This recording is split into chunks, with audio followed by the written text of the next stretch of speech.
On Tuesday it will be the 24th anniversary of the Princess of Wales' death from injuries sustained in a car crash in Paris.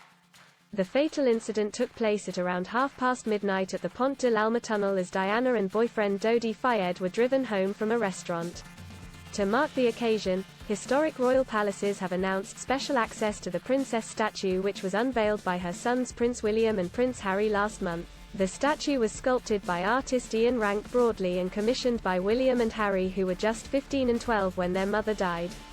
Situated on the Cradle Walk of Kensington Palace Gardens, the statue will be made accessible to well-wishers from 3 p.m. to 5 p.m. on August 31st. Due to the pandemic, the palace and its gardens are usually only accessible to the public from Wednesday to Sunday. Entry will be free and visitors will not be required to make a booking, yet they will not be allowed to leave flowers at the statue's base nor approach it. News of Diana's death shocked the world with her funeral in London, one of the most watched television events in history. Thousands lined the streets to pay their respects and countless flowers were laid at her home in Kensington Palace.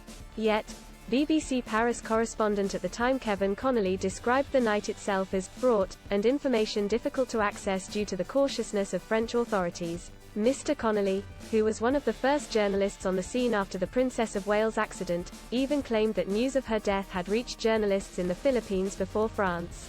Mr. Connolly said, "The French authorities were horrified at having to deal with this. They are aware of the global scale of what will be the reaction, they are aware of the global intensity of interest." While Dr. Alan Pavey, who is France's leading cardiologist at the period, is fighting to save Diana's life, the police and hospital sources are saying, there are injuries but she is in good hands. It is only very slowly that the sense evolves of how serious this is. In fact, the BBC is informed through Robin Cook, the Foreign Secretary. Journalists travelling with him are told she had died before anyone in Paris knew. News had also been sparse in London until news filtered through from journalists on Mr. Cook's flight. Reuters journalist Robert Woodward recalled, "One of our reporters was traveling with Robin Cook. Reporters had noticed a huddle at the back of the plane and found Cook's chief spokesman looking shattered. She's dead," he said. Princess Diana is dead. Mr. Cook, who passed away in 2005, never confirmed how the news of the Princess of Wales' death broke.